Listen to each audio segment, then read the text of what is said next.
Story world ಚಾನೆಲ್ಗೆ ಸ್ವಾಗತ. ಶ್ರೀಕೃಷ್ಣ ಅವರು ಕಂಸನನ್ನು ಹೇಗೆ ಕೊಂದರು ಭಾಗ 2 ಇದರಲ್ಲಿ ತಿಳಿಯೋಣ. ಮುಷ್ಟಿಕನು ಬಲರಾಮನಿಗೆ ಹೊಡೆದನು. ಬಲರಾಮನು ತಿರುಗಿಸಿ ಬಲವಾದ ಪೆಟ್ಟನ್ನು ಕೊಟ್ಟನು. ಮುಷ್ಟಿಕನು ಗಡಗಡನೆ ನಡಗಲು ಪ್ರಾರಂಭಿಸಿದನು. ಅವನ ಬಾಯಿಯಿಂದ ರಕ್ತ ಮತ್ತು ವಾಂತಿಗಳು ಹೊರಗೆ ಬಂದವು. ಯಾತನೆಯಿಂದ ಅವನು ಪ್ರಾಣಶಕ್ತಿಯು ಕಳೆದುಕೊಂಡನು ಮತ್ತು ಬಿರುಗಾಳಿಯಲ್ಲಿ ಉರುಳುವ ಮರದಂತೆ ಕೆಳಗೆ ಬಿದ್ದನು. ಈ ಇಬ್ಬರು ಜಟಿಗಳು ಸತ್ತ ನಂತರ ಕೂಟ ಎನ್ನುವ ಮಲ್ಲನು ಮುಂದೆ ಬಂದನು. ಬಲರಾಮನು ಕೂಡಲೇ ಅವನನ್ನು ತನ್ನ ಎಡಗೈಯಲ್ಲಿ ಹಿಡಿದುಕೊಂಡು ನಿರ್ಲಕ್ಷ್ಯದಿಂದ ಅವನನ್ನು ಕೊಂದನು. ಶಲೇನ ಎಂಬ ಜಟಿಯು ಮುಂದೆ ಬಂದನು. ಕೃಷ್ಣನು ಅವನನ್ನು ಒದ್ದುದರಿಂದ ಅವನ ತಲೆಯು ಸೀಳಿತು. ಮುಂದೆ ಹೆಜ್ಜೆ ಇಟ್ಟು ಶೋತುಲ ಎನ್ನುವ ಜಟಿಯು ಇದೇ ಗತಿಯಾಯಿತು. ಹೀಗೆ ಕೃಷ್ಣ ಮತ್ತು ಬಲರಾಮರು ಮಹಾಮಲ್ಲರೆಲ್ಲ ಕೊಂದರು. ಉಳಿದ ಜಟಿಗಳು ಪ್ರಾಣ ಭಯದಿಂದ ಸಭೆಯನ್ನು ಬಿಟ್ಟು ಓಡಿ ಹೋದರು. ಕೃಷ್ಣ ಮತ್ತು ಬಲರಾಮರು ಗೋಪಾಲಕರ ಸ್ನೇಹಿತರೆಲ್ಲ ಅವರ ಬಳಿಗೆ ಹೋಗಿ ಅಭಿನಂದಿಸಿದರು. ನಗಾರಿಗಳನ್ನು ಬಾರಿಸುವಾಗ ಜನರ ಈ ವಿಜಯವನ್ನು ಕುರಿತು ಮಾತನಾಡುತ್ತಿದ್ದೆ. ಕೃಷ್ಣ ಮತ್ತು ಬಲರಾಮರು ಕಾಲ್ಗೆಜ್ಜೆಗಳು ಜನ ಶಬ್ದ ಮಾಡಿದವು. ಅಲ್ಲಿ ನೆರವಿದ್ದರೆಲ್ಲ ಹರ್ಷೋನ್ಮತ್ತದಿಂದ ಚಪ್ಪಾಳೆ ತಟ್ಟಲು ಪ್ರಾರಂಭಿಸಿದರು. ಅವರ ಸಂತೋಷಕ್ಕೆ ಮಿತಿಯೇ ಇರಲಿಲ್ಲ.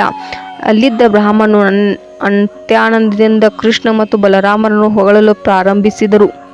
ಕಂಸನು ಮಾತ್ರ ಖೇದಗೊಂಡಿದ್ದನು. ಅವನು ಚಪ್ಪಾಳೆ ತಟ್ಟಲೂ ಇಲ್ಲ, ಕೃಷ್ಣನನ್ನು ಆಶೀರ್ವದಿಸಲೂ ಇಲ್ಲ. ಕೃಷ್ಣನ ವಿಜಯವನ್ನು ಸಾರಲು ನಗಾರಿಗಳನ್ನು ಬಾರಿಸುವುದಕ್ಕೆ ಅವನಿಗೆ ಅಸಮಾಧಾನವಾಯಿತು ಮತ್ತು ಕೆಲವರು ಜಟಿಗಳು ಸತ್ತು ಉಳಿದವರು ಓಡಿ ಹೋದಿದ್ದಕ್ಕೆ ಅವನಿಗೆ ಬಹು ದುಃಖವಾಯಿತು. ಕೂಡಲೇ ನಗಾರಿ ಶಬ್ದವನ್ನು ನಿಲ್ಲಿಸುವಂತೆ ಅಪ್ಪಣೆ ಮಾಡಿ ತನ್ನ ಸ್ನೇಹಿತರಿಗೆ ಹೀಗೆ ಹೇಳಿದನು: ವಸುದೇವನ ಈ ಇಬ್ಬರ ಮಕ್ಕಳನ್ನು ಕೂಡಲೇ ಮಥುರೆಯಿಂದ ಓಡಿಸಬೇಕು.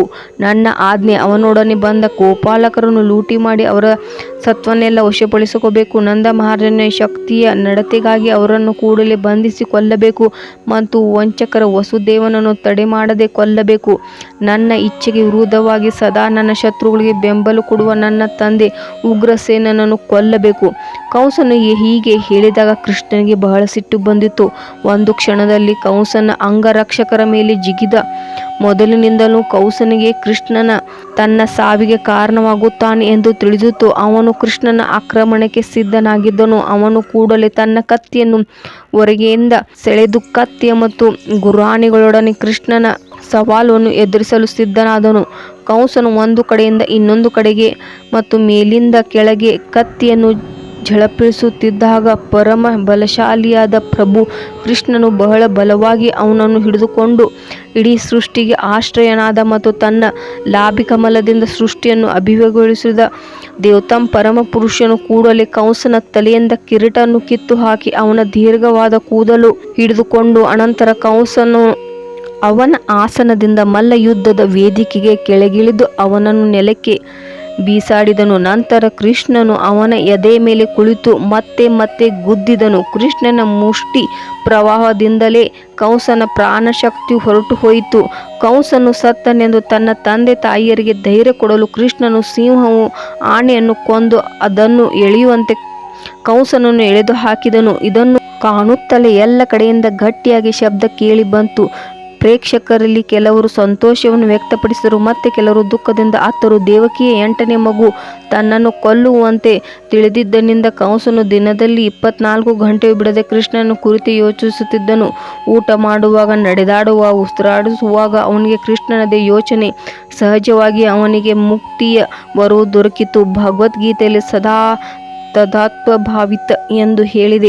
ಮನುಷ್ಯನ ಮನಸ್ಸು ಯಾವುದರಲ್ಲಿ ತನ್ಮಯವಾಗಿರುತ್ತದೋ ಅದಕ್ಕೆ ಅನುಗುಣವಾಗಿ ಅವನಿಗೆ ಮುಂದಿನ ಜನ್ಮ ಬರುತ್ತದೆ.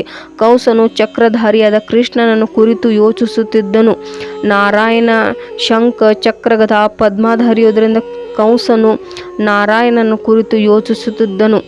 ಬಲ್ಲವರು ಹೇಳುವ ಪ್ರಕಾರ ಕಂಸನಿಗೆ ಸ್ವಾರೂಪ್ಯ ಮುಕ್ತಿ ದೊರೆಯಿತು. ಹೀಗೆಂದು ಅವನಿಗೆ ನಾರಾಯಣ ರೂಪವೇ ಬಂದಿತು. ವೈಕುಂಠ ಲೋಕದಲ್ಲಿ ಇರುವವರಿಗೆಲ್ಲ ನಾರಾಯಣ ರೂಪವೇ. ಸತ್ತ ನಂತರ ಕಂಸನಿಗೆ ಮುಕ್ತಿ ದೊರೆತು ವೈಕುಂಠ ಲೋಕಕ್ಕೆ ಏರಿದನು. ಇದರಿಂದ ನಾವು ದೇವತಂ ಪರಮ ಪುರುಷನ ಶತ್ರುನನ್ನಾಗಿ ಕುರಿತು ಯೋಚಿಸುವವನಿಗೆ ಮುಕ್ತಿ ದೊರೆಯುತ್ತದೆ, ವೈಕುಂಠ ಲೋಕದಲ್ಲಿ ಸ್ಥಾನ ಸಿಗುತ್ತದೆ ಎಂದು ತಿಳಿಯಬಹುದು. ಇದು ಸದಾ ಪ್ರೀತಿಯಿಂದ ಕೃಷ್ಣನ ಕುರಿತು ಯೋಚಿಸುವ ಶುದ್ಧ ಭಕ್ತರ ವಿಷಯವನ್ನು ಏನು ಹೇಳುವುದು? ಕೃಷ್ಣ ಕೊಂದ ಶತ್ರು ಸಹ ಮುಕ್ತಿಯನ್ನು ಪಡೆಯುತ್ತಾನೆ ಮತ್ತು ಅವನಿಗೆ ನಿರಾಕಾರ ಬ್ರಹ್ಮಜ್ಯೋತಿಯಲ್ಲಿ ಸ್ಥಾನ ದೊರೆಯುತ್ತದೆ.